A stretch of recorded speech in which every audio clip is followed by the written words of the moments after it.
اپنے بیانوں میں فضائل خوب بتائیں. ہماری گزارش ہے سارے مجمع سے، اب جہاں بھی ہم بیان کریں، کل کو جماعتوں میں جائیں گے یا واپسی گھروں کو جائیں گے، لوگوں کو جنت مشکل بنا کے پیش نہیں کرنی کہ جنت بڑی مشکل ہے، یہ کھیل نہیں ہے اور اللہ پاک یوں پٹائی کرے گا. ایسا نہ بیان کرو اللہ کو گویا کہ اللہ پاک مارنے کے لیے بیٹھا ہوا ہے، آؤ اور تمہاری پٹائی کروں.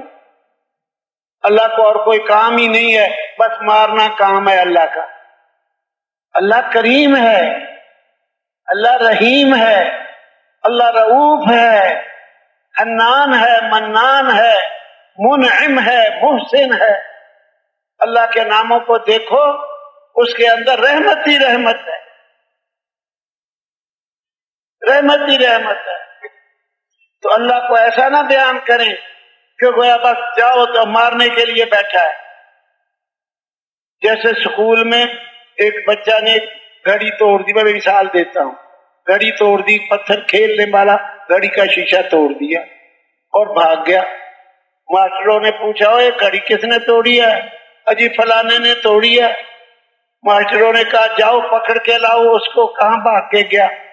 اب یہ اس کو 5-7 لڑکے پکڑنے کے لیے بھاگے. اب اس کو پکڑ لیا، کہتے چل بچوں گھڑی توڑی ہے نا، ابھی پٹائی ہوگی.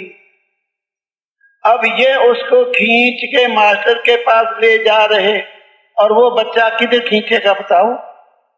وہ پیچھے کو کھینچے گا.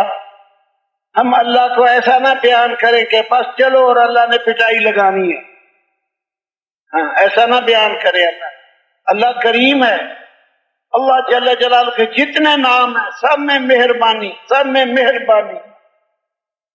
هو اللہ الذی لا الہ الا هو الرحمن، وہ بے حد مہربان، رحیم نہایت رحم والا، قدوس السلام سلامتی والا، مؤمن امن دینے والا، مہیمن نگرانی کرنے والا. جیسے بچے کھیلتے ہیں تو ماں پاس ہوتی ہے، بچوں کی نگرانی کرتی رہتی ہے کہیں چوٹ نہ کھا لیں. سارے نام ہی ایسے، کوئی 2-4 نام ہوں گے جس میں سختی ہے. تو ہم اللہ کی مہربانیاں بتائیں.